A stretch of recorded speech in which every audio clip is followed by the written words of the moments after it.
Con su venia, presidenta. Gracias, compañeros y compañeras. Hoy quisiera plantear el caso de mi ciudad, Saltillo, la capital de Coahuila, como un ejemplo muy claro de lo que hoy muestran los datos sobre el impacto positivo del aumento al salario mínimo. A veces hablamos de cifras nacionales que parecen lejanas de la realidad de mi ciudad, pero cuando lo llevamos a lo local, a la vida cotidiana, el cambio se vuelve evidente. A nivel nacional, entre 2018 y 2024, 13.4 millones de personas salieron de la pobreza. No es una cifra menor.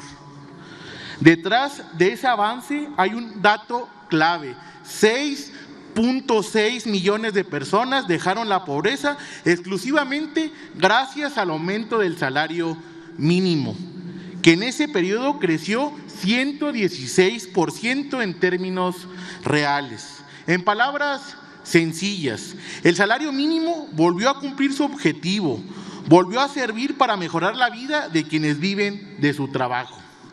La pregunta importante es si esta historia nacional se repite en lo local. En Saltillo la respuesta es sí, además con mucha fuerza. Con base a datos del INEGI en la encuesta nacional de ingreso y gasto de los hogares, la pobreza por ingreso en Saltillo pasó de 26% en 2018 a 11% en 2024. Esto significa una reducción cercana al 15%, es decir, 80,000 saltillenses dejaron la pobreza en 6 años. Saltillo se ubica entre las primeras 4 capitales del país que más redujeron la pobreza al nivel que Mérida. ¿Por qué pasó esto aquí en Saltillo? La explicación principal es el salario. Los datos muestran que el aumento del salario mínimo explica prácticamente toda la reducción de la pobreza en Saltillo. Y cada vez que el salario sube, la pobreza baja. Incluso logró compensar efectos adversos como la inflación. Esto refleja con claridad en el ingreso de los hogares saltillenses. En 2018, el ingreso mensual de un trabajador en los hogares de Saltillo rondaba en los 15,000 pesos. Para 2024, esa cifra ya se aproxima a los 21,000 pesos en términos reales. Estamos hablando de casi 6,000 pesos más por mes para cada trabajador saltillense. Más de la mitad de ese incremento se explica directamente por el aumento al salario mínimo. No son números fríos, ni técnicos, ni aislados, ni mucho menos ideológicos. Son cambios que los trabajadores y su familia lo sienten todos los días. Hay que decirlo sin rodeos. Durante los últimos gobiernos del PRI y del PAN, el salario mínimo dejó de cumplir su función y se mantuvo deliberadamente bajo, y por eso perdió cerca del 75% de su poder adquisitivo. Trabajar ya no garantizaba salir de la pobreza. En una ciudad industrial como Saltillo, eso significa décadas de esfuerzo con salarios precarios y jornadas larguísimas.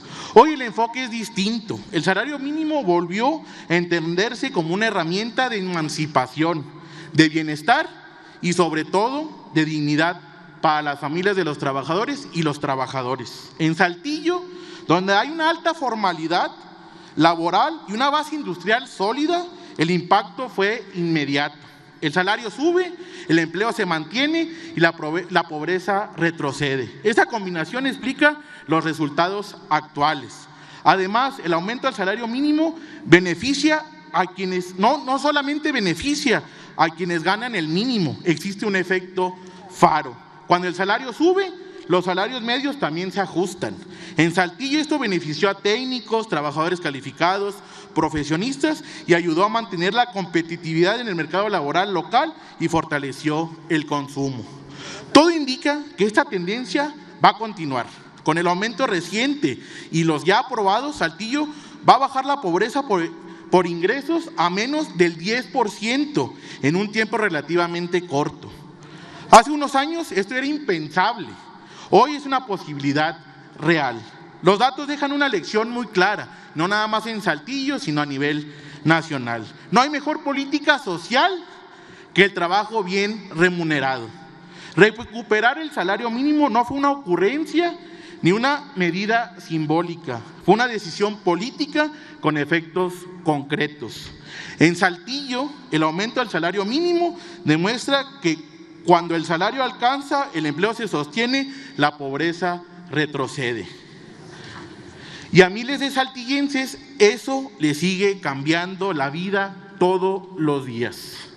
Por último, quiero decir y invito a mis compañeros de la Cuarta Transformación que digamos que viva la clase trabajadora saltillense y que viva la clase trabajadora mexicana, que esté emancipada y tiene dignidad. Muchas gracias, tengan bonito día.